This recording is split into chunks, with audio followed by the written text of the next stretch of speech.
sahabat Jelajah Pustaka, kita melanjutkan pertemuan-pertemuan sebelumnya, kunjungan ke perpustakaan rumah pribadi seseorang, dan kali ini kita berkunjung ke perpustakaan pribadi di rumah Mas Sofa Ihsan. Nah, kali ini kita akan ngobrol bersama Mas Sofa Ihsan sesuatu yang sangat menarik, yaitu Mas Sofa bukan hanya pencipta buku, tapi pencipta buku cetak. Dan yang lebih menarik lagi adalah Mas Sofa mendirikan sebuah jaringan literasi pustaka bersama-sama dengan mantan napi teroris atau yang sering disingkat sebagai napiter. Nah, bagaimana ceritanya Mas Sofa bisa membangun jaringan dan memberikan buku-buku kepada para mantan napiter di rumahnya ya. Mas Sofa ya, kenapa cinta buku? Sejak kapan itu cinta buku? Silahkan Mas Sofa. Terima kasih Mas Waidi dan Jelajah Pustaka dan Kolase Konstitusi ya. Sungguh buat saya ini satu ketersanjungan sendiri. Perpustakaan saya, bukan saya ya. Perpustakaan saya, buku-buku saya yang saya koleksi di rumah ini diangkat di Jelajah Pustaka. Ini sebenarnya impian saya sejak lama ya. Saya sempat ingin punya bayangan seperti itu. Jadi rumah tangga siapapun tidak perlu melihat stratifikasi atau statusnya ya.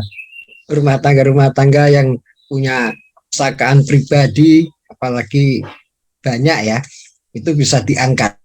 Bahkan mungkin seorang yang kerja Gojek atau kerja lainnya lah ya, yang setara, yang dia punya perpustakaan pribadi di rumah, itu tampaknya menarik. Dulu bayangan saya seperti itu. Dan sekarang saya ternyata ketemu dengan Mas Waidi, ini sungguh satu kehormatan sendiri ya. Dan Mas Danar. Dan Mas Danar ya. Dan timnya ya. Ini perlu diangkat, apalagi saat ini kondisi negeri kita kan dari segi literasi itu menempati posisi 60 dari 61 negara. Bayangkan itu. Ini kondisi yang memprihatinkan. Jadi kita itu nomor 60. Saya baca hasil survei ya tahun ini kalau nggak salah ya. Dan juga survei yang lain, Kemdikbud, saya sempat jadi peneliti di situ, juga ternyata menunjukkan seperti itu. Ini satu yang ironi di tengah situasi erupsi digital, ternyata budaya baca belum terpompa atau menanjak. Ini apa sebabnya? Saya kira mungkin para pakar dan lainnya udah banyak lah mengutarakan analisisnya. Nah, ini perlu diangkat unit terkecil dari negara, yaitu rumah tangga yang punya perpustakaan dan budaya membaca khusus untuk keluarganya, anak istrinya, itu perlu diangkat. Karena negara memang dibangun dari unit terkecil sampai unit terbesar ya. Kalau unit terkecilnya keluarga itu cerdas, mencintai ilmu, saya kira negara akan berkembang dengan baik. Contohnya sudah banyak lah, kayak Jepang dan sebagainya ya. Dan saya melihat peradaban itu lahir dari buku ya, dari literasi. Tanpa literasi peradaban tidak akan maju. Dan udah banyak lah tua dulu, bahkan sebelum Masehi pun saya ingat kata-kata Cicero ya, seorang filsuf yang hidup sebelum Masehi. Dia mengatakan rumah tanpa buku itu ibarat tubuh tanpa jiwa. Luar biasa ini, sebelum Masehi padahal. Apalagi kita yang modern ini harus melebihi Cicero itu sebenarnya. Sejak kapan mencintai buku itu? Saya sejak ya kecil Mas ya. Artinya gini, benih-benih itu tumbuh dari saya melihat bapak dan ibu saya ya. Jadi waktu di Blora, Jawa Tengah. Blora, ya. Blora, Jawa Tengah. Kabupaten yang cukup terkenal ya sampai sekarang karena itu tempat dari Pramudia. Pramudia itu tetangga saya, Mas. Saya di Kampung Kauman, beliau di Kampung Betis. Sekarang punya pustakaan juga luar biasa. Ya, awal dari benih ya, tumbuhnya kecintaan saya pada buku itu mungkin memori saya sudah terbentuk itu kelas 4 ya, atau kelas 3 SD. Saya sering lihat bapak saya itu memperbaiki kitab-kitabnya. Kitabnya kan bisa banyak yang rusak, lusuh, kemudian disamai, beli kertas minyak, lem. Ya saya itu sering lihat setelah diminyai, di kertas minyak kertas itu, kemudian dilem, rapi, ditata. Cukup banyak dan kitab-kitab itu. Bapak itu kiai ya? Bapak Mas apa Mas? Ya apalah, apapun. Ya apapun namanya, tapi saya sangat berbahagia lah lahir dari keluarga yang setidaknya sudah menanamkan saya kecintaan pada buku. Masuk bapak saya ya boleh dikata kiai kampung lah Mas. Ya berjuang. Jadi sebuah kerja peradaban lah. Saya beruntungnya bersyukurnya itu di situ. Saya sudah ditatapi sejak kecil dengan sebuah kerja peradaban, buku-buku, mengajar, dakwah, bermanfaat buat warga sekitar. Ya bapak saya itu sering seperti itu, bahkan kitab-kitabnya sudah sebagian saya bawa di Jakarta dan itu sudah nggak bisa kebaca karena kertasnya udah patah kalau bacanya dan mata sakit gitu. Saya tata rapi ya, berhubung rumah nggak besar ya, jadi saya tumpuk aja gitu ya, dan masih ada di Blora. Saya suatu saat ingin bawa banyak. Terus ibu saya juga demikian, aktif di organisasi muslimat dan punya rak sendiri. Jadi kalau pas pergi mbah buku terus ditaruh, meskipun buku-buku ya seperti kitab-kitab kecil lah ya, Fasolatan, Sulamul Najah, Sulam Safinah kayak gitu. Bapak saya kitab-kitab ya, kitab banyak kan kitab fikih ya, orang-orang dulu itu ya. Itu yang tumbuh Mas Sofa dari situ. Awalnya buku apa Mas? Yang pertama awal-awal kelas 3, kelas 4 tadi ya, yang menarik Mas Sofa itu masih ingat ya? Apa aja? Ya sebenarnya gini, kalau saya bilang itu benar Mas ya, kecintaan saya tumbuh terhadap buku itu setelah lihat profil bapak saya seperti itu, ibu saya seperti itu. Kemudian ya saya biasalah sekolah, terus paling tidak waktu itu masih suka buku-buku itu saya taruh, saya rapiin di kamar ibu saya di rumah yang sangat sederhana ya, RSS lah. Terus tumbuh saya di pesantren waktu SMP, sempat pesantren di sebuah desa kecil di daerah Tuban, di pesantrennya Kiai Misbah Zainal Mustafa. Beliau adalah adiknya Kiai Bisri Mustafa, yaitu pamannya Gus Mus sekarang. Mbahnya Menteri Agama ini. Gus Yakut. Itu khusus ngaji nahwu sorof. Jadi alfiah itu perlu dihafalkan, kalau perlu wolak-walik.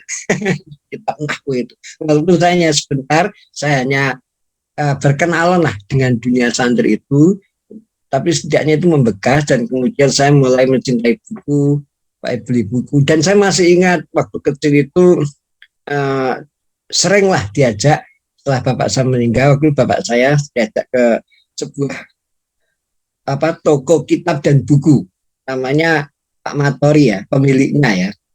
Itu kitab-kitab banyak ya, kitab-kitab ngaji-ngaji pasaran, terus buku-buku umum juga. Terus bapak saya meninggal waktu saya kelas SD, terus sama ibu.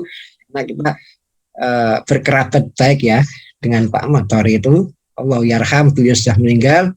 Moga-moga amal jariah bukunya. Dan bahkan kalau beli kitab itu mesti ditambahi. Saya masih ingat betul itu. Tambah apa yuk? Ada gratis gini-gini. Ibu saya juga beli, dan itu semakin tumbuh saya. Itu waktu masih SD ya saya. Walaupun kalau membaca sih saya tidak berani mengatakan sudah mulai membesar ya. Ya saya bicara dulu masalah kecintaan buku ini penting sekali. Pertama kan kita cinta, senang melihat buku lah. Kalau sudah melihat kan nanti terserah Anda. Saya di pesantren Al-Balal itu yang di Tuban, kemudian SMP saya tamat SMP di pesantren Jombang di Tebireng, itu semakin membesar. Sebelum SMP sudah di pesantren ya, ketika SD. Ya pernah. Ya pernah Mas. Ya di SMP-nya Mas. Kalau SD saya diajari kakak saya ngaji kitab. Kakak saya juga ngajar ngaji, yang meneruskan bapak saya itu ngaji kitab. Ya saya ikut-ikutan, pupuk bawang lah istilah orang Jawa itu. Itu mulai senang. Bahwa kitab itu nggak boleh tergeletak gitu loh. Saya masih ingat kalau ada buku atau kitab tergeletak itu mesti saya ambil, terus saya masukkan di raknya, entah ibu saya atau saya masih ingat, atau di musola yang ada raknya. Jadi saya itu sudah mulai tumbuh rasanya sayang sekali kok buku tergeletak seenaknya kayak gitu. Dan apalagi setelah di pesantren itu mulai tumbuh sekali, dan waktu SMA saya di pesantren di Jombang, bareng itu saya bergaul, dan justru pergaulan saya itu dengan kakak-kakak kelas gitu, lebih banyak. Kan dulu saya pernah sampaikan satu godaan, satu kamar itu 11 orang, dan saya sempat beli rak buku kecil, lemari buku kecil, terus saya tiap dapat kiriman dari ibu saya selalu saya beli kitab. Saya masih ingat di toko kitabnya Mbah Allahyarham Kiai Adilan Ali ya, saya sempat ngaji ke beliau, ke Kiai Adilan Ali, ngaji Quran, terus saya selalu beli. Bahkan saya masih ingat sekali itu kalau di besok datang itu untuk bayar utang makan di warung karena bukunya itu uangnya itu udah buat beli buku ya. Beli buku ya. Saya masih ingat kan tasbih biasanya nulis di buku gitu ya. Namanya lupa saya.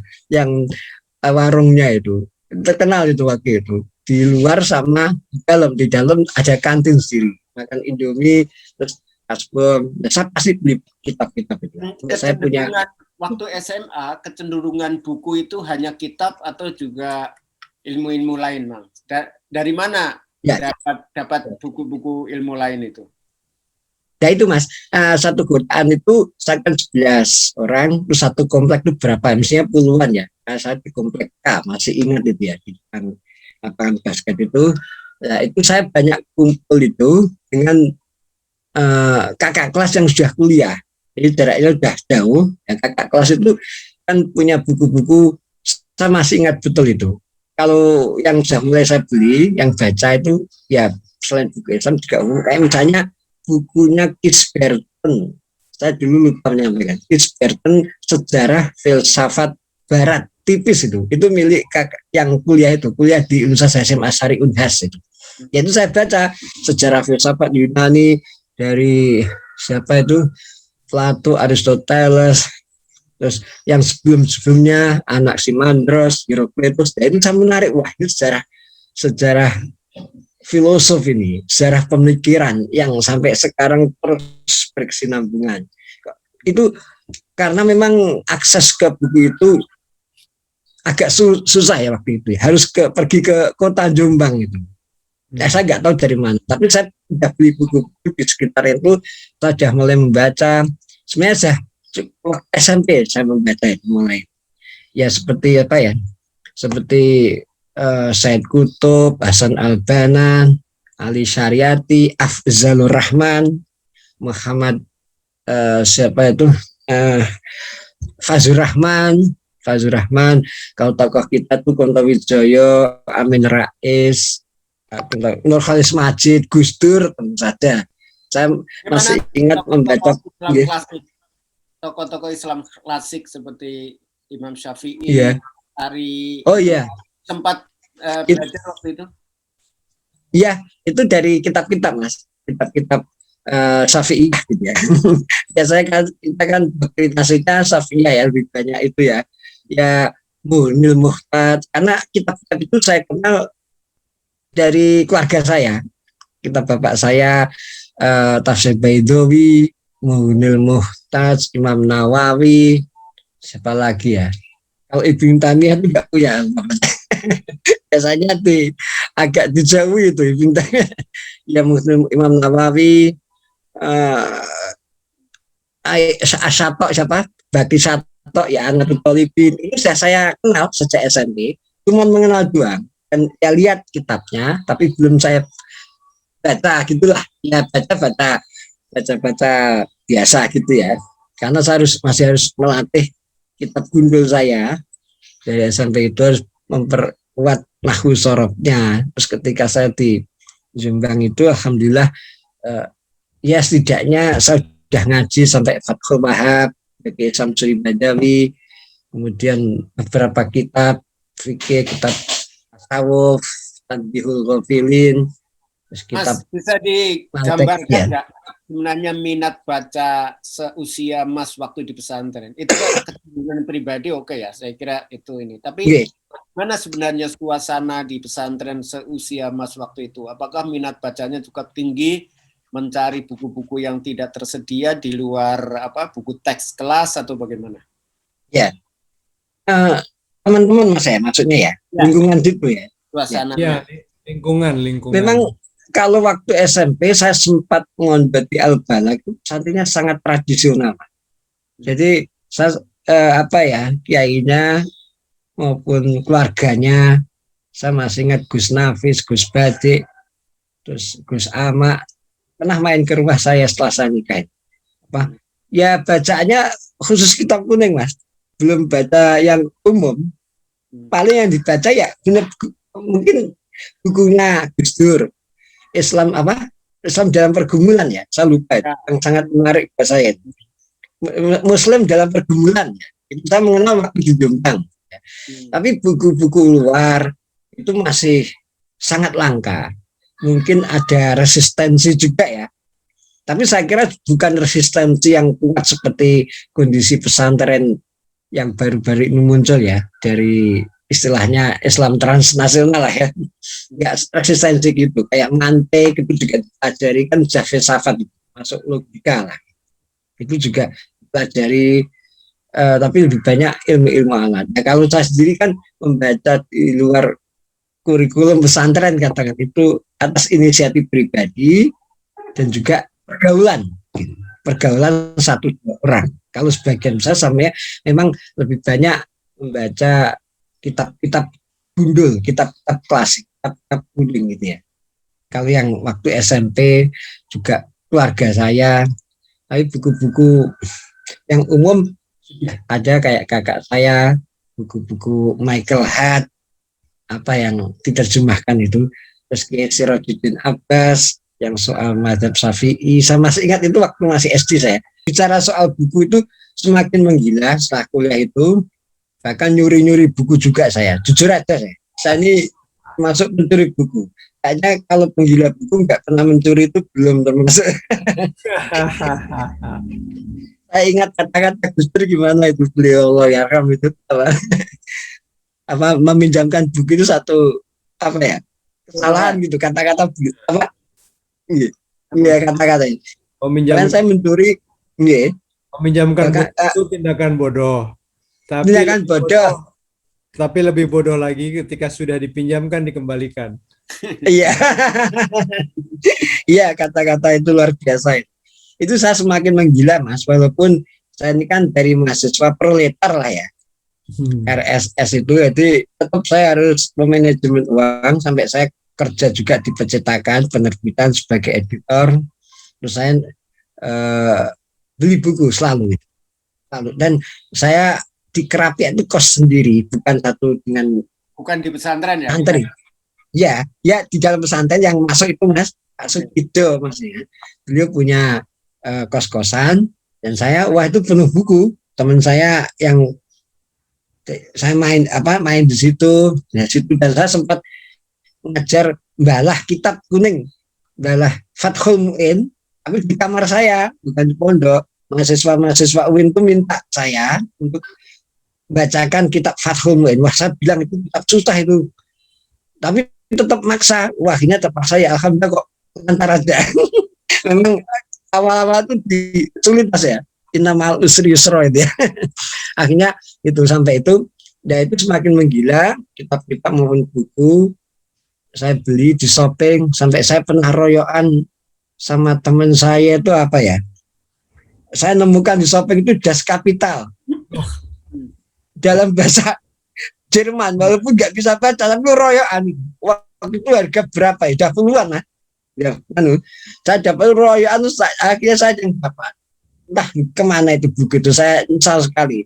Meskipun saya nggak bisa baca, tapi saya umpamanya pajang itu kan satu kebanggaan. Semakin gila buku, dan saya sempat menerjemahkan buku. Ini debut saya. Ya aman dari nulis-nulis saja, nulis di koran kayak Bernas. Kalau yang satu itu apa, Mas Waidi yang Jogja itu makanya. Yang satu itu kalau R saya nggak pernah dimuat, Mas. R nggak pernah dimuat. Jogja Pos. Ya. Jogja Pos itu pernah nggak ya? Kayaknya sekali. Kalau yang sering dulu itu ya bukan sering ya. Itu Bernas sampai 6 bulan berturut tiap bulan. Jadi saya terus ngambil honor, ya itu lumayan ya sampai begitu. Saya mulai coba-coba nerjemahkan buku, dan saya nemukan buku itu menarik sekali buat saya.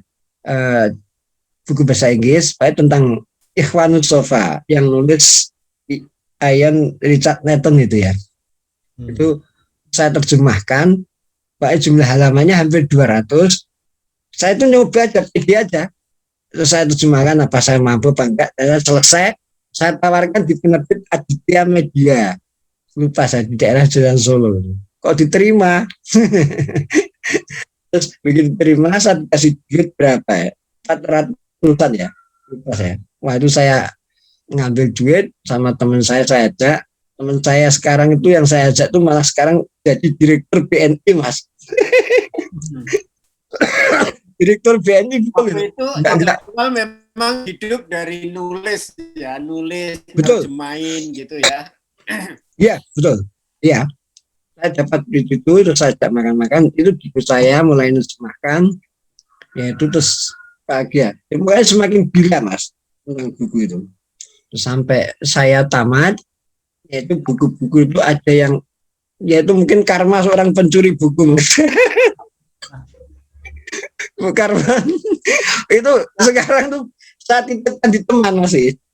Terus baru saya ingat berapa bulan saya kontak, gimana bukuku, bagian besar sudah saya sedekahkan ke orang-orang. Wah, buku disedekahkan, lebih baik sedekah uang kalau saya.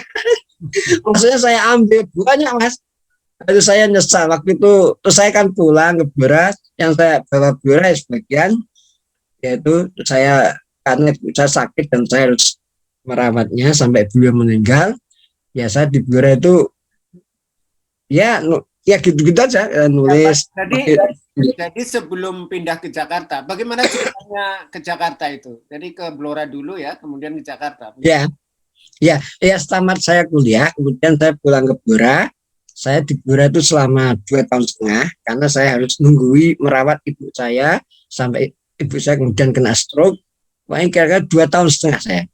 Dan buku-buku memang dari dibawa pulang atau bagaimana? Sebagian kecil, Mas. Dulu saya nggak mikir karena saya melihat kondisi ibu saya, saya juga iman itu, saya titipkan ke teman itu, ya Mas, satu rak gini nih, 2 kok, ini 2 rak gini, ya 2 itu. Terus saya bawa, kemudian ke Blora, terus saya sambil merawat, sambil baca buku, pernah nulis juga, kirim ke Surabaya Pos. Dan saya punya teman redaktur Surabaya Pos, saya kirim ke sana dan selalu dimuat, karena dia mikir untuk membantulah ke ekonomi, dia selalu dimuat itu. Terus setelah ibu saya meninggal, 40 hari saya ke Jakarta. Bagaimana ceritanya ke Jakarta, Mas? Ceritanya apa yang membawa Mas Sofa ke Jakarta, Mas? Ya, nah itu setelah meninggal 40 hari, terus saya ke Jakarta. Saya berangkat hanya bawa buku sedikit ya. Pikiran saya masih kalut karena ditinggal, ya wajar lah, tinggal seorang ibu ya. Jadi saya datang ke Jakarta, terus saya ke rumah teman 15 hari, terus saya alhamdulillah di situ saya kenal seorang tokoh. Saya disuruh kuliah, harus kuliah dan harus di UIN, siap. Ya saya kan nggak berpikir untuk kuliah, jangankan kuliah, untuk survive makan sehari 3 kali itu harus berjuang gitu Pak. Akhirnya saya kuliah lah. Alhamdulillah kuliah di UIN, ngambil pemikiran Islam waktu itu, yang yaitu sambil saya tetap nulis, kemudian nulis buku juga. Yang nulis buku saya dulu tentang penelitian seksualitas Mas, akhirnya lahir buku yang fenomenal. Saya pasnya di Rawajati dekat Tan Malaka menulis Madilog. Jadi saya kalau kelakar sama teman-teman tuh gitu, saya bangga ini Tan Malaka nulis Madilog, saya nulis In the Name of Sex. Dan lahir di situ sampai 570 halaman tuh lahir di kos-kosan. Bagaimana ceritanya tentang rudalku tadi itu? Kan ini kira-kira memfasilitasi mantan napi teroris ya, dengan cara memberi bacaan, mendirikan perpustakaan pribadi di rumah-rumah. Itu cerita awalnya bagaimana? Ya, saya 2012 saya diajak BNPT, terus kelembagaan. Kalau BNPT diskusi penelitian tentang radikalisme, terorisme. Kalau Kemdikbud tentang budaya, kayak gitu. Jadi kebudayaan cukup lama saya di berbagai daerah. Terus kemudian fokus ke dunia radikalisme dari tahun 2012 awal itu saya mulai bertatap muka dengan dunia ini. Sebelumnya sebenarnya majalah yang saya kelola, saya sempat di majalah di tempat itu, saya sebagai redpelnya, itu majalah kontra narasi tahun 2007-2008 itu. Kita sudah berusuhan wawancara sama kelompok-kelompok yang itu disebut. Diterbitkan oleh siapa Mas? Itu Mata Air Mas, Mata Air. Yang di Tebet tadi. Di Tebet nih. Itu majalahnya majalah kontra narasi. Counter narasi itu. Jadi apa namanya?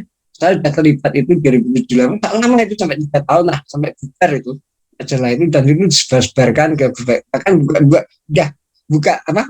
website juga itu. Ya, buka website. Jadi itu sudah mulai ditulis kemudian 2012. Kalau sebelumnya saya di Kemdikbud tentang budaya 2010 sampai itu ya. 2009 nih, 2009 sampai 2014 2015. Ketika saya diajak oleh institusi yang ngurusi soal radikalisme, saya juga ikut diajak oleh kebudayaan itu untuk Kemdikbud. Terus 2012 saya lebih intens ke dunia seperti itu. Sampai kalau sekarang sih sudah kadang-kadang aja. Terus 2017 saya mendirikan komunitas literasi khusus untuk teman-teman kita yang dulu pernah terjerat kasus tindak pidana terorisme yang biasa disebut ex-napiter. Kalau kita biasa nyebutnya ikhwan ya. Kalau yang sudah masuk di paguyuban yang saya dirikan ini biasa kita panggil ikhwan rudaler karena rudalku jadi yang masuk ke rudaler. Jadi saya selama penelitian dari 2012 itu saya temuan di lapangan Mas. Temuan di lapangan itu masih saya endam waktu itu.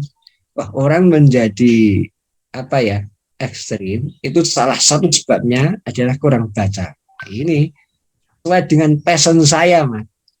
Saya terus mengumpulkan buku di rumah, otak-atik buku, menata buku, baca buku. Kerja saya itu ya tidak nulis-nulis apalah, nulis-nulis ecek-ecek lah, nulis KW kalau saya itu. Ya nulis itu, ya itu kemudian ini pas dengan saya lihat di temuan. Kemudian saya lihat jurnal-jurnal internasional yang meneliti tentang radikalisme terorisme itu kok belum, ya saya sejauh yang saya temukan belum membahas pendekatan literasi itu secara komprehensif. Akhirnya 2017 saya tulis, saya diam-diam Mas, saya senang itu lone wolf. Tapi bukan berarti nggak juga kolektif, saya juga kolektif. Penelitian kan selalu kolektif dulu itu, dan kita kerjasama dengan baik. Nah, yang konteks Rumah Daulat Buku ini, saya konsep, profilkan, saya mikir konsepnya gimana, mekanismenya gimana. Oke, literasi kan tidak umum. Dan ini sesuai dengan kecintaan saya pada buku, dan saya bagaimana menabur kecintaan saya pada buku mereka. Istilahnya itu menabur kecintaan buku, Mas. Saya nggak berani mengatakan menabur jurus membaca. Saya nggak berani mengatakan diri saya itu pembaca yang bagus. Walaupun saya tiap hari membaca, tapi mungkin daya tangkap saya terhadap buku nggak seperti teman-teman yang lain. Mas Itu ya. Sofa, tadi kan jenengan sampaikan berdasarkan rentetan pengalaman jenengan selama ini, ternyata ada kesimpulan sementara ya bahwa orang itu menjadi ekstrim, menjadi radikal karena sebenarnya literasinya terbatas. Nah, apakah memang ini karena salah satunya metode pengajaran atau metode mungkin rekrutmen di kelompok-kelompok mereka ini memang modelnya indoktrinasi, bukan model pesantren yang seperti sampean alami ya selama ini, kan lebih terbuka, lebih dibebaskan membaca apa aja gitu. Iya, betul. Setelah saya cukup malang melintang di lapangan, bertemu dengan ikhwan di berbagai tempat, bahkan di zona-zona yang merah seperti Bima, Poso. Saya di Poso itu sampai 6 kali, dan banyak berkawan dengan para ex-kombatan. Kalau di Bima cuma 2 kali ya, kalau Jawa Barat dan sebagainya. Alhamdulillah saya diajak institusi negara maupun LSM lain. Jadi saya beberapa institusi yang ngajak saya. Ya, saya itu di lapangan ketika head to head bermuadah dengan mereka, diskusi dengan mereka pada beberapa level. Ada yang level ideologi sampai level yang follower lah ya. Follower, saya menemukan ini ada yang kurang. Oke, mereka membaca, tetapi membacanya hanya khusus spesifik. Dan lebih spesifik lagi, pembacanya hanya yang mereka anggap muktabar, yang istilah mereka itu apa, soleh, yang sesuai itu pahamnya, sesuai ideologinya. Jadi bacaan harus seperti itu. Apalagi yang followernya bacaannya sangat kurang. Terus saya konsep mekanismenya gimana? Apa hanya saya tiap hari mikir apa, akhirnya terinspirasi. Oh, mekanismenya gini, menemukan mekanisme eureka di saat tahajud itu. Jadi apa? Saya menemukan enlightenment ya. Enlightenment. Jadi saya menemukan konsepnya harus rumah mereka, rumah para ikhwan dijadikan sebagai tempat berliterasi. Kemudian harus kembali ke rumah ya, WFH. Seperti sekarang ini, rumah harus dijadikan sebagai basis gerakan enlightenment, literasi, apapun. Terus itu rumah, kemudian yang kedua kembali ke buku cetak. Rumahku perpustakaanku. Itu kami punya tagline gitu. Yang kedua kembali ke buku cetak. Kalau pakai HP smartphone udah canggih-canggih, saya kalah canggih. Saya ini agak gaptek soalnya. Ya, canggih lah. Kalau pakai smartphone kan, kalau baca mungkin sesuai dengan keinginan, paling hanya sepotong-sepotong. Orang harus kembali ke buku cetak. Kalau perlu buku babon. Buku babonnya, ya ini sedikit pengalaman saya. Ternyata membaca buku babon waktu saya kuliah dulu itu meneresap itu ke pikiran saya sampai sekarang. Sampai saya mengikuti gaya mereka yang seperti saya katakan. Dan itu walaupun saya nggak paham sekali, Mas, paham kompresi itu enggak, filosofi itu saya baca itu enggak paham sepenuhnya. Saya hanya makanya ketika saya nggak memahami itu, saya kemudian mencari sisi kehidupan mereka. Apa yang menarik? Nietzsche gini-gini dan sebagainya. Bagaimana pendekatan terhadap para napiter itu, Mas, yang sekarang Anda fasilitasi dan ada berapa orang? Ya, itu gini, Mas. Kembali ke rumah, terus kita punya tagline banyak baca jadi terbuka, banyak bacaan jadi toleran. Terus yang ketiga kembali ke buku cetak. Nggak, maksudnya rumah, cara sampean mendekati, cara Anda mendekati mereka seperti apa dan kapan? Ya, itu konsep saya setelah jadi 5 halaman kalau nggak salah waktu itu. Terus saya renungkan, saya juga mikir ini gimana caranya Walaupun saya sudah cukup banyak kenalan dari para ikhwan ini di berbagai daerah ya. Di Jakarta juga lumayan jaringan-jaringan itu, kan bisa lewat peneliti lain juga bisa langsung kenal. Saya juga mikir Mas waktu itu, wah ini gimana nih caranya. Yang penting jadi konsep dulu. Terus kebetulan saya dapat apa ya istilahnya tugas kerjaan di Palembang. Palembang ke sebuah desa kecil 5 jam dari Palembang. Saya naik mobil itu perbatasan dengan Mesuji dan masih masuk lagi kira-kira dari dan besar itu 10 sampai 15 kilo. Saya ada ke situ nemui, terus saya sempatkan di situ. Tugas ini berkaitan dengan tadi itu, dengan napiter itu atau tidak? Iya, betul. Berkaitan dengan, berkaitan itu saya manfaatkan untuk nemui dia. Saya manfaatkan untuk nemui dia. Karena saya sejak 2012 sampai itu ya banyak memang tentang hal ini. Terus saya sempat nginep di rumahnya, terus saya mikir, wah ini saya ajak mau enggak? Akhirnya saya ngomong sama beliau, Bang, mau enggak dirikan rumah buku? Nanti buku saya kirim, buku-buku pustaka untuk pustakaan di rumah itu punya pustakaan bla bla bla bla lah. Ternyata jawabannya cukup antusias. Ya Bang, saya tuh sebenarnya pengen baca, tapi akses di sini kurang. Ya maklum, karena desa terpencil, sekelilingnya itu tanaman karet ya. Akhirnya oke, ya Allah. Akhirnya saya pulang, saya kirim buku 1 dus besar, sama saya buatkan ex-banner. Setelah nyampe sana dan nyampe Bang, kira-kira semingguan dia ngirim foto sama anak-anak di rumahnya, baca buku. Masya Allah, alhamdulillah, saya terharu sekali. Saya sampai neteskan air mata. Waduh, luar biasa ini.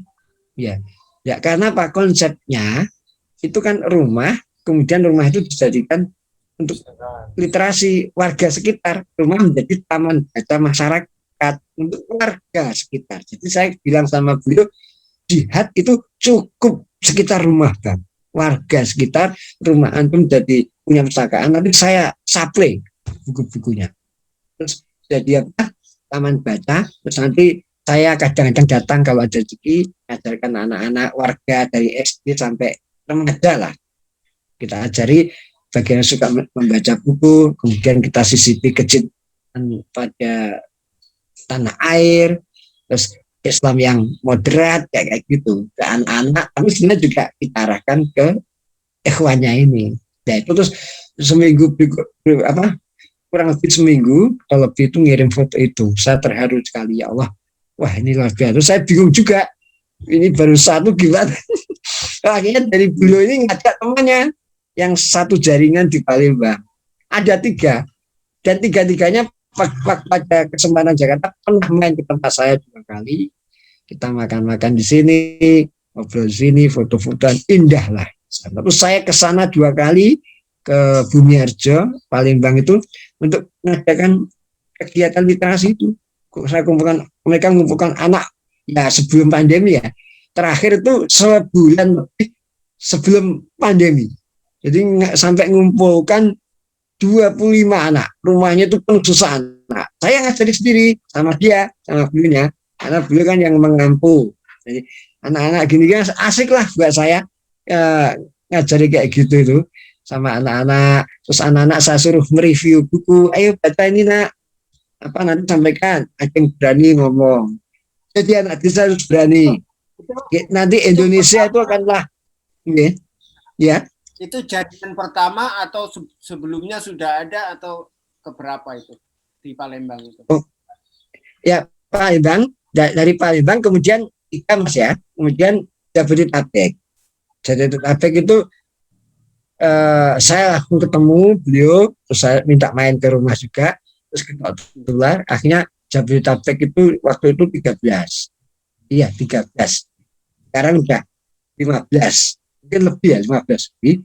Terus sampai yang Medan, terus Jawa Barat itu istri-istri napiter, suaminya masih di Sakambangan dan sebagainya.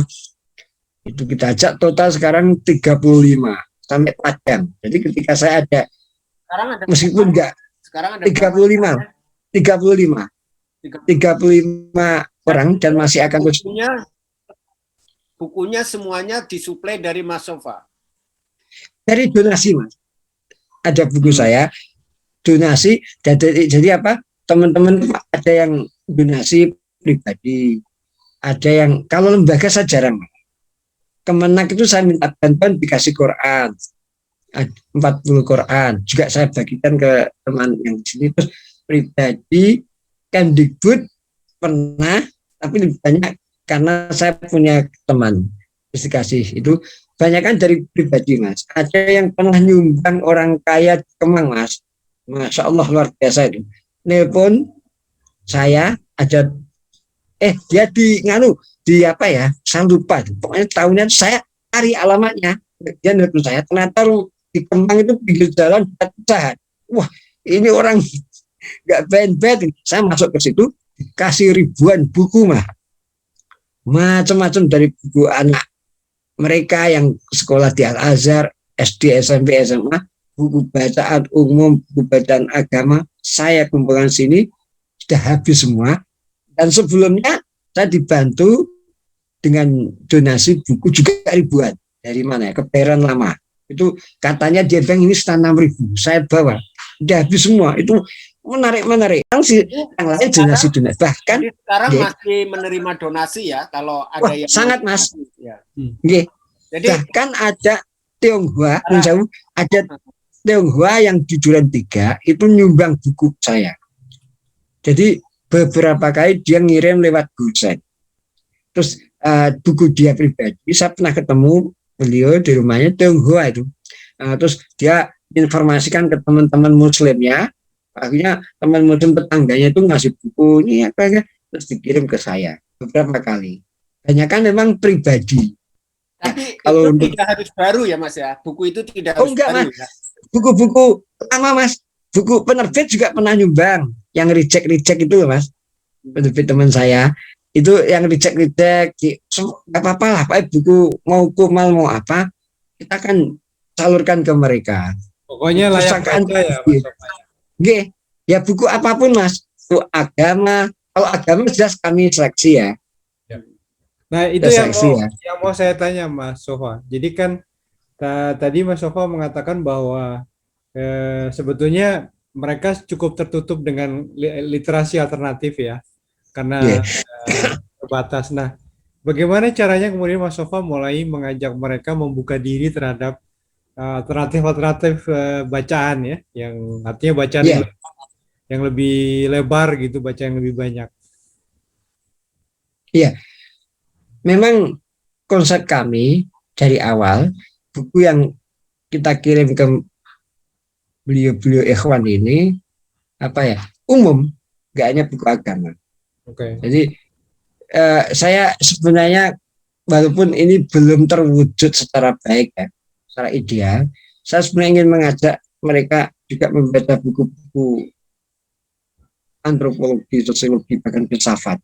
Saya kalau ketemu yang kayak gitu, hanya literasi itu luas, tidak hanya buku agama. Dan buku agama bukan hanya itu aja. Said Qutb, Hasan Al-Banna, terus kemudian apalagi yang sekarang ini As-Suri, Az-Zarqawi. Saya punya kitab mereka itu. Saya punya kitab ISIS juga itu. Bahasa Arab, 80 ulama Al-Qaeda dibunuh oleh ISIS itu. Dalam bahasa Arab tebal. Ya, jangan hanya baca buku kitab yang kayak gitu, buku-buku yang lain, cakrawala. Karena Iqra. Iya, makanya saya selalu bilang ke mereka, perintah Al-Quran pertama itu luar biasa, Iqra.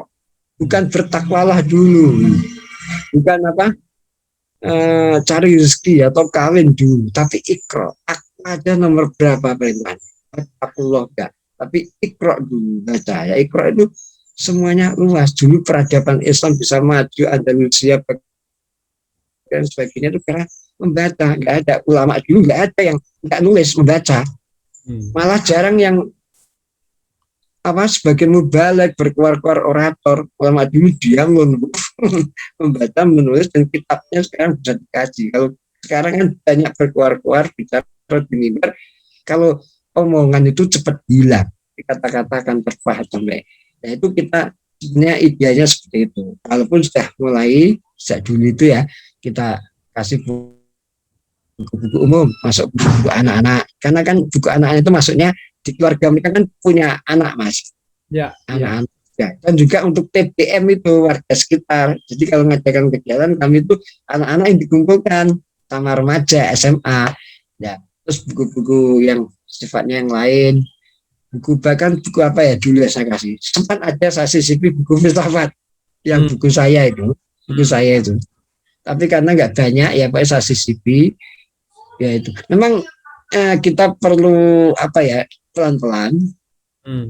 Ini ada resistensi sedikit ilmu, misalnya ilmu mantek, ilmu filsafat itu kan ya begitulah ya bagi mereka haram. Ya intinya kita ingin mengajak ke para ikhwan itu supaya membaca seluas-luasnya. Didik anak antum untuk membaca seluas-luasnya dari keluarga, masyarakat dan negara. Ya, yang berikutnya ini Mas, ini sebetulnya yang sedang kita mau coba luruskan ini kan soal bukan luruskan ya, tapi bagaimana membuat ini lebih moderat ya, saya kira ya. Ini soal keyakinan ya, keyakinan gitu atau kelompok. Nah, sejauh ini yang Mas Sofa lihat, apakah dengan membaca itu kemudian memperbanyak bahan bacaan itu kemudian memang cukup membuat lebih moderat? Iya. Ya. Jadi gini Mas, apa namanya di Uldaku itu saat ini yang berjalan itu pertama pengiriman buku, kemudian secara tidak berkala mengadakan kegiatan saya turun sendiri ke rumah mereka. Terus yang ketiga itu ya, sejak 2018 bulan April itu pengajian kitab. Yang saya cerita dulu sebelum pandemi di rumah itu ya pakai kitab di rumah sebelum pandemi, sekarang pakai Zoom. Jadi pesertanya anggota jaringan itu ya, tadi ya Mas? Yang khusus Jabodetabek Mas. Kalau yang di rumah nah, sekarang Zoom itu yang dari luar bisa ikut, dari mana Palembang bisa ikut, Jawa Barat bisa ikut. Nah dulu hanya khusus Jabodetabek sejak 2018 bulan April sampai sebelum pandemi itu tiap bulan ngaji di tempat saya. Saya kan punya garasi, yaitu garasi itu saya gunakan galeri, ya, tempat pengajian saya kasih tempel-tempel itu, buku-buku juga. Jadi saya istilahkan ke mereka, peradaban itu sekarang lahir dari garasi. Seperti Facebook, Google itu kan lahir dari garasi ya Mas ya. Bukan lahir dari Sungai Tigris atau dari iya. Sekarang peradaban lahir dari garasi. Udah bukan zamannya lah ya, dari pinggir sungai itu Mahijodaro atau apa itu ya. Nah itu saya bilang sejak generasi Woodstock semua berawal dari garasi. Garasi Woodstock ya. Iya Mas, dari garasi ya. Dari garasi Woodstock ya. Generasi Woodstock ya. Itu garasi itu dulu saya gunakan untuk satu isi galeri pustakaan itu. Saya cita-cita itu buat semacam museum kecil-kecilan. Ya kita awali dengan galeri ini. Saya tempeli foto-foto kegiatan. Saya sudah bilang sama teman ikhwan kalau antum punya kenangan masa lalu bawa ke sini. Entah baju kena peluru atau kena darah, nanti saya tempel di sini. Saya cita-cita punya museum kecil-kecilan ini. Karena saya dulu pernah penelitian tentang museum waktu Kemdikbud itu, dan ini sangat membekas, sangat penting sekali untuk mengumpulkan memori dan membuka kenangan itu ya. Jadi saya tiap bulan itu pengajian, dan pengajiannya itu kitab usul fikih. Itu metodologi hukum Islam. Jadi membaca atau mengajari kitab kan kita dilatih untuk berpikir. Tidak sebelumnya kita hanya dilatih untuk mendengarkan, tidak boleh ngomong, membantah, munakosah, dan tidak boleh berpikir. Selama ini kan seperti itu. Nah ini kita ajak, kalau belajar Islam harus tahu akarnya. Kan seperti makanan instan. Nah ini harus dari akarnya. yaitu usul fikih. Kita jadi tahu cara mengelola memasak itu. Saya istilahkan kita coba jadi chef lah. Selama ini kan kita hanya jadi konsumen kudapan, kita hanya makan. Padahal orang yang buat makanan itu ceritanya luar biasa Mas ya. Mengumpulkan bahan makanan, diracik semacam-macam. Demikian juga dengan usul fikih ini menjadi chef untuk melahirkan satu produk hukum Islam itu tidak sembarangan. Orang harus menguasai berbagai ilmu. Kita nggak mungkin jadi mujtahid, nggak mungkin. Tidak kita tahu pola mujtahid itu mengelaborasi hukum Islam melalui metodologi atau manhaj yang seperti usul fikih itu. Jadi kita ajarkan seperti ini. Setelah pengajian usul fikih pakai kitab Al-Waraqat itu alhamdulillah sudah terlihat perkembangannya, Mas. Jadi lebih punya perspektif yang lebih luas. Iya. Okay. Ya. Jadi hanya lebih rasional kira-kira gitu ya dalam memahami teks agama ya. Ya, betul. Dan saya yakin dengan usul, makanya saya selama ini kan melihat misalnya institusi negara mendatangkan tokoh-tokoh, Profesor Dr. PhD, MA, MH dan sebagainya ya. Enggak ngaruh Mas mereka bilang sendiri sama saya. Enggak ngaruh. Bilang sendiri sama. Bagaimana pandangan mereka terhadap tokoh-tokoh yang dihadirkan itu bagaimana? Pandangan mereka. Iya. Pernah dia diajak oleh institusi negara selama 3 hari ya. Itu diisi oleh sistemnya kuliah Mas. Misalnya sesi ini dokter ini profesor ini. Seingat saya, terus dia kan main ke rumah saya. Dia bilang gimana ya? Kalau nggak salah ya, saya tinggal tidur Bang. Kadang saya keluar kayak gitu. Padahal saya tahu yang ngisi itu jago-jago profesor dokter itu dan tokoh nasional tahu. Ternyata kuncinya nggak seperti itu. Ya, saya melihatnya seperti kita sandingkan dengan sebuah kajian kitab dan ustadznya itu bisa nyentuh ke mereka, punya humanisme, punya etika sebagai kombatan atau apa, misalnya friendship and kinship itu Mas ya. Jadi, artinya ini nggak bisa didekati dengan satu kegiatan-kegiatan sifatnya massal ya, Mas Sofa ya? Iya, nggak bisa. Kita mengapresiasi ya apapun ikhtiarnya ya negara, apalagi institusi negara itu kan karena persoalan anggaran yang harus selesai Mas. Jadi harus habis ya. Jadi gini Jadi yaitu istilahnya mereka ya silahkan siapa saja, tapi persoalan yang ini itu harus juga dilakukan dengan suasana kesenyapan rutin kayak kiai kampung lah. Saya silahkan kiai kampung itu ngajari orang. Saya ingat bapak saya ngajari orang sampai maling aja insaf, maling itu diajari itu kerja kiai Gus Dur luar biasa, mengingatkan kembali ke kita untuk memposisikan kembali ke kiai kampung. Jadi posisi ini kiai kampung yang mengajari telaten, merangkul, yang memasukkan pikiran-pikiran itu, jadi luar biasa itu. Ternyata mengena. Kita tidak perlu formalitas itu. Kalau saya sendiri ke mereka ya, apa istilahnya? Wakul kolang sadida, ya istilahnya kami bertutur sapa dengan baik lah. Karena kita sebagai sama manusia harus saling menghargai. Mereka menyebut saya Gus, memanggil saya Gus, memanggil Kiai, itu saya sudah alhamdulillah. Padahal saya nggak pernah ceritain kalau saya punya darah Kiai. Tapi tiba-tiba mereka manggil Gus. Bahkan yang heran yang dari Poso itu manggil Gus, BA saya. Dari Cirebon manggil. Ini dari mana ini saya? Nggak paham deh. Tapi artinya apa? Dengan panggilan Gus itu kita sudah dalam tanda petik berhasil memasukkan tradisi keindonesiaan.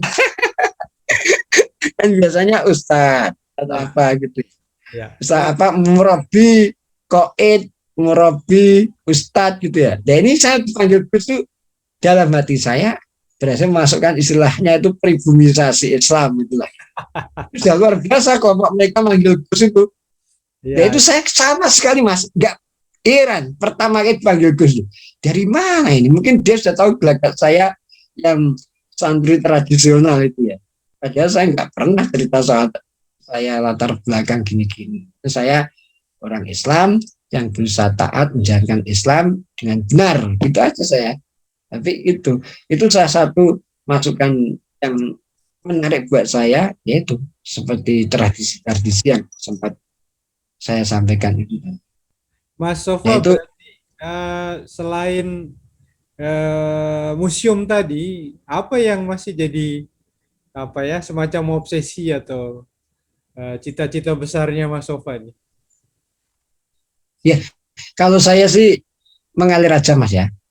Apa yang saat ini saya lakukan seperti mendirikan rumah daulat buku berbasis literasi dan khusus para ikhwan ini, pertama karena passion saya di dunia buku, kecintaan saya pada buku. Jadi saya itu benar-benar boleh dianggap gila buku. Tapi jangan sebut saya gila baca ya. Saya nggak berani. Banyak orang yang levelnya lebih tinggi gila baca. Okay. Itu saya takut itu. Jadi itu passion saya kerja ini. Terus yang kedua ya, saya ingin mengajak ke ikhwan-ikhwan ini, jadikan rumahmu sebagai surga. Rumah itu kan, saya bilang rumah itu kan apa namanya, diperoleh dengan susah payah, dengan air mata, bahkan mungkin darah, apapun bentuk rumahnya. Saya bilang rumah saya ini kontrak 17 tahun, ya sudah tinggal berapa tahun lah. Ya saya bisa punya rumah di Pasar Minggu, saya bersyukur saya gunakan untuk bermanfaat. Kalau hanya buat anak istri saya, ya begitu-begitu aja. Saya bilang kayak gitu. Ya pulang, pergi, tidur, mungkin apalagi lah ya kan, main sama anak. Nggak hidup ini. Ya nggak hidup. Nggak bisa hidup. Makanya dalam hadis kan sudah disebutkan, selain sebaik-baik manusia bermanfaat buat orang lain, kemudian jadikan rumahmu nawiru buyutakum bisalah wa tilawatil Quran. Jadilah rumahmu dengan sholat dan membacalah. Tapi bisa dikontekan dengan luas. Jadi gerakan kembali ke rumah, apapun rumahnya, kita jadikan manfaat, khususnya literasi. Mereka punya anak-anak mereka banyak kan masih kecil juga, dididik dan membaca, punya perpustakaan di rumah, bacalah, kita baca. Saya sendiri juga berusaha, mari bersama-sama. Unit terkecil. Saya juga menulis buku ya, mungkin bisa ditunjukkan buku dan ada berapa bukunya. Ya, Anda menulis buku apa saja gitu kan, terakhir, yang terakhir apa Mas bukunya Mas? Terakhir itu fikih perlindungan konsumen Mas. Fikih perlindungan konsumen. Ya, saya tuh bukunya ada di satu. Kalau saya tuh lupa dulu ada yang terselip sampai sekarang saya bilang sama Mas Janar belum, terus yang terakhir itu Mas yang ada di Hendriknya itu apa, jalan pencelaan. Saya menulis tentang tasawuf, jalan pencelaan. Saya tuh tertarik dengan dunia malam mati secara tasawuf. Jadi di depan orang itu kita tercela, bukan dipuja. Kalau dipuja nanti jasa gede. Saya ingin menjadi pencelaan. Itu saya rasakan, saya uji cobakan waktu saya masih bujangan itu. Walaupun ya belum bisa otentik, jelas belum bisa. Saya sempat waktu itu di Rawajati itu bersama G, PSK, wanita malam, apa itu. Terus saya menemukan dalam kos saya itu seorang anak remaja, Mas. Tiba-tiba datang ke situ kos sama ibunya. Ya Allah, ternyata anaknya itu tiap malam didatangi mobil di bawah. Ya Allah, saya sampai kepala saya itu nggak bisa nyali. Itu ibunya jual anaknya di kos-kosan saya sebelah dekat saya di Rawajati itu. Terus suatu saat ibunya itu datang ke tempat saya, ngetuk pintu. Mas, punya Quran Mas? Duh, kaget saya. Punya Bu. Terus saya ambil Quran terjemahan, saya kasihkan dia. Dia orang luar Jawa lah, nggak usah saya sebutkan. Ya itu saya lihat sendiri berapa kali malam itu ada mobil sedan, terus anak emang cantik. Terus seorang G yang kawin sama orang Jerman, Mas. G-nya itu orang Indonesia, namanya Memes panggilannya. Itu sebelahan dengan saya.